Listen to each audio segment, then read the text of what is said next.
as we talk about motivation, starting with you, Grace. I think I just want to take the time and say thank you, Molly, for being our middle person, our middleman. So she's getting exercise.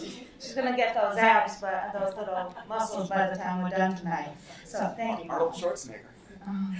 So motivation. What motivates me, or who motivated me? I'm going to add to be self-determined. I think what motivates me the most is being able to have a support system, that I'm not doing this alone, that even though I'm going towards independence and being alone, I'm truly never alone. So it's, you know, that Life Alert, Lifeline commercial, you can be alone without ever being alone. And so it's kind of like, that's kind of like what I feel like. I can be alone without ever being alone.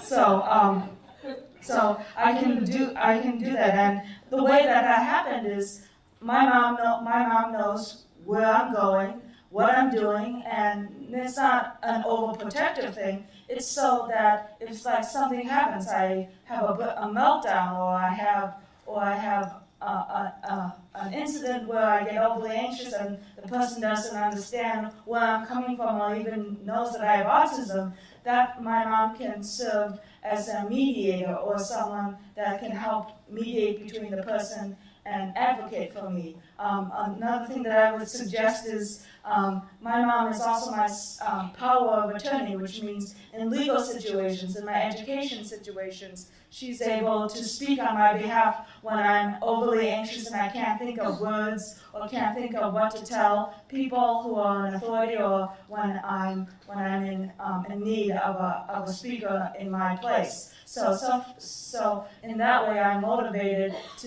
to be independent, but also knowing that I have a support system that's on my side, that's waiting, that's cheering me on, that's my cheerleaders. So I really am thankful for that, and that's what has motivated me, is that I can be alone without ever being alone. So thank you. And now Molly. So one of the biggest motivators, like I said, I moved out when I was 18, and that really wasn't my choice, but my parents very rightfully so realized that we just can't live together. That's okay. That you love people and your family, you might not get along. And now that I've moved out, we have like a relationship I never hoped that we could have. We actually are super happy to see each other, and there's no more fighting. We just can see each other in small doses, and if I'm having a bad day, I can leave, and they don't have to deal with that or anything like that. So that really was like the first motivator when I realized that I can live independently, have freedom, and have a really good relationship with the people who support me the most. So that really was my biggest motivation to become self-determined. Thank you, Molly. I choose to be self-determined because I know that if I'm not, someone else will make decisions for me, and I don't want that. Being self-determined makes me feel like disability is only a word, not something that I am. I have learned to live with both my body and my mind. That's what all people have to do, whether they are disabled or not.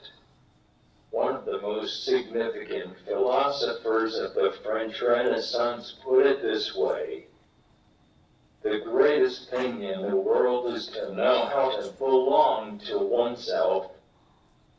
Michel de Montaigne. What motivates me the most to be self-determined is one of my biggest things that I really, really enjoy is my freedom. My freedom to be self-determined, freedom to make my own decisions, my freedom to go back to school, my decision to go back to school, my decision to work full-time. Just being able to do anything that I want to do, live on my own, go to bed whenever I want to. Just like, I love living on my own. I like my quietness. When I lived with my mom, it was kind of like, it was loud. It was 3 boys in the house. So I grew up with 3 boys, so everyone was loud. So when I moved out, I was like, thank God. Although I did miss living with my mom, because I lived with my mom almost all my life. And but yeah, freedom is what motivates me the most, to be self-determined in my book. And now I'll pass it over to Will. Thank you, Christian. Well, Christian, I want to bring up. Honestly, I feel the same way Christian does. When I moved out, as much as I love my family, it was time to have my own space. I said, thank God I don't have to deal with the same old stuff going on in the household. So, so the freedom is really what gets me motivated. I get to do more than I used to. I get to. I'll give you an example. Every night when I lived at home, my mother would always have to wait for me to go to bed, because I'm a night owl. But the fact that I'm living on my own and I can go to bed when I want to, as long as it's by 1 a.m. But I can stay up as late as I want to, and I don't have to hear my mother say, "Please, babe, it's really, I need to get up and go to work." The other thing that gets me motivated is when I sometimes deal with people that are not necessarily meant to be in our lives. And also people that care about me that sometimes drive me crazy. That gets me more. That can sometimes get you more motivated than ever before. Like people, strangers that don't think that I'm worth living in this world. They get me motivated as well. I'm sure they can get others motivated well. Because when not so good people are not meant to be in your life, they make us strong and they make us learn more about ourselves. So that's what in my book motivation is. And now for the next slide. As we talk about advice, starting with you, Grace.